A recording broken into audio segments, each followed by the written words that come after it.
Today, the Teamsters are here to say we are not beholden to anyone or any party.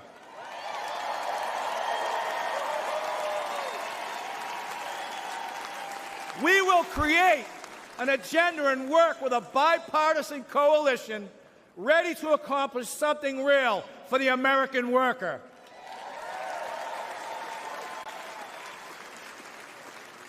And I don't care about getting criticized. It's an honor to be the first Teamster in our 121-year history to address the Republican National Convention. At the RNC in Milwaukee, where, you know, we've got a different side of things with, I think Sean O'Brien's the president overall of Teamsters, right? Yeah.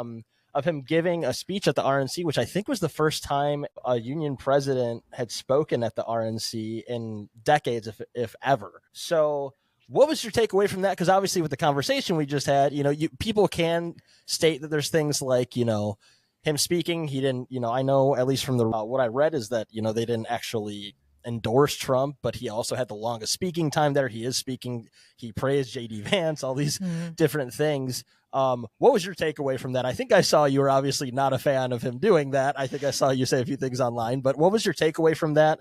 And do you think that was a correct decision at all in any capacity for him to speak there? Well, emotionally, I'm not excited about it. And I will say as a union member, I'm not excited about it.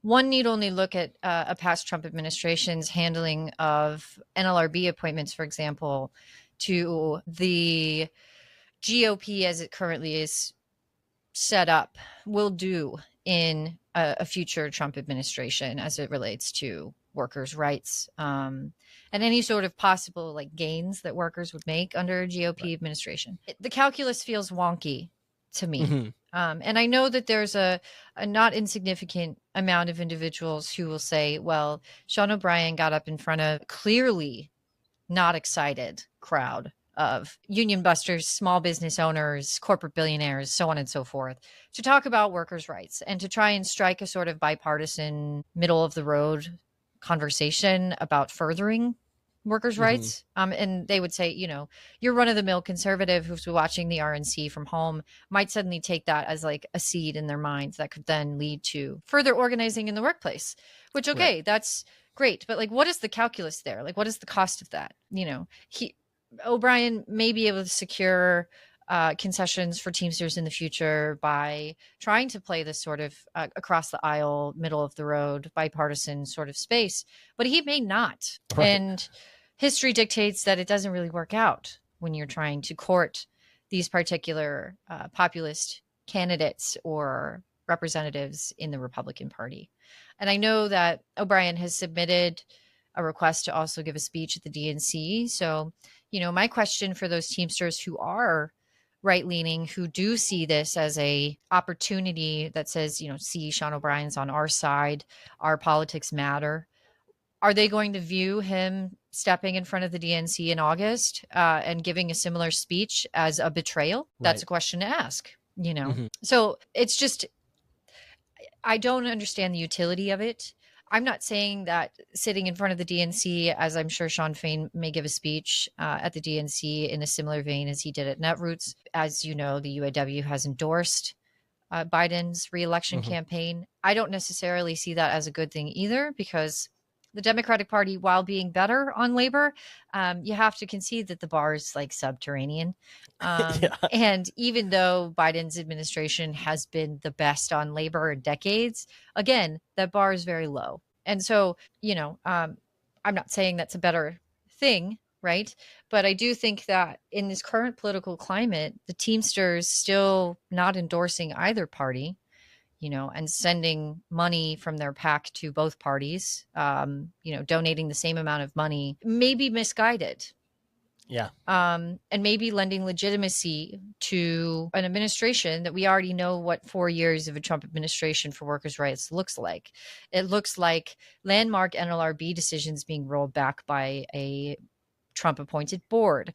It looks like you know, a vastly defunded NLRB that cannot even enforce NLRA protections in a timely manner that makes organizing more difficult, right? And now we have the fallout from the Chevron decision repeal to kind of consider in the future and what that means for organizing. It's just going to be tough. And so when you see, an international union president like O'Brien, who has quite a bit of capital, cultural capital, to use the capitalist term, standing in front of individuals at the RNC, it's tough to understand why. There's no immediate or potentially long-term benefits to that. And it makes him, frankly, look like a fool in the eyes of many, many folks, both within his membership and outside of his membership, especially when we know that J.D. Vance is not a friend of the working class, is most certainly not interested in any sort of pro-labor platform. His voting record attests to this, right? And so to stand there and praise that as a VP pick feels shitty.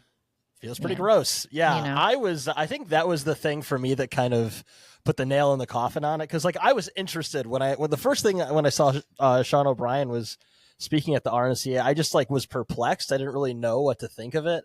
But when I saw that he praised JD Vance, and also I don't know how you feel about this as well, because it's like you said, it's not like the Democrats have been great on labor. I think a lot of people talk up the NLRB that they've had, which I think there's been a lot of good people there. I think they've, with what they're given, a lot of times it can feel pretty toothless with what they're able to go after, but it's better, like you said, it's in Mariana's Trench, but it is above the bar of the Republican Party. But I think when I saw that, what worries me overall is people since the Democratic Party, and you know this better than I would, that it's no longer whatsoever really, at least at the national level, a working class party. And so when you don't fill that void, it makes it very easy for a J.D. Vance or a Josh Hawley or whoever else to kind of prop themselves up as the populace, right? Or like can give little, PR moves to be in front of like a picket line with laborers and stuff like that.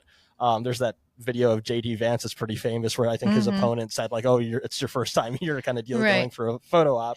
And that's what that spoke to me, was like, we're in this place now where a union president's speaking in front of a bunch of like, boat dealers and like capitalists. And it's because there's no feeling of like a strong labor party within the United States. And so when that happens, you can have these vapid, it's hard not to feel like the working class is sort of being used as a chess piece. Yes. Yeah.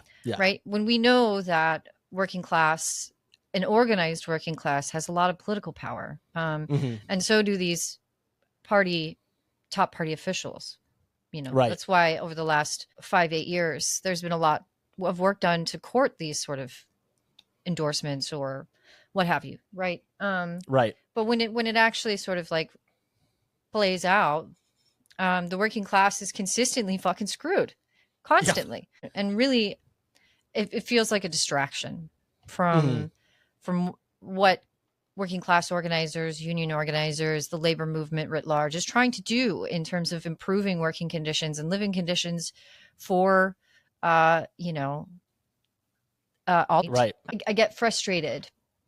My loyalty is to my fellow working class members, right? And I get frustrated when we get bogged down by this often, because at the very least, like the best case scenario, we maintain the sort of minuscule level of rights that we have. Right. That's it, right? And any sort of like movement in a forward positive direction is going to happen with or without Congress and the executive branch saying so, I guess. Yeah.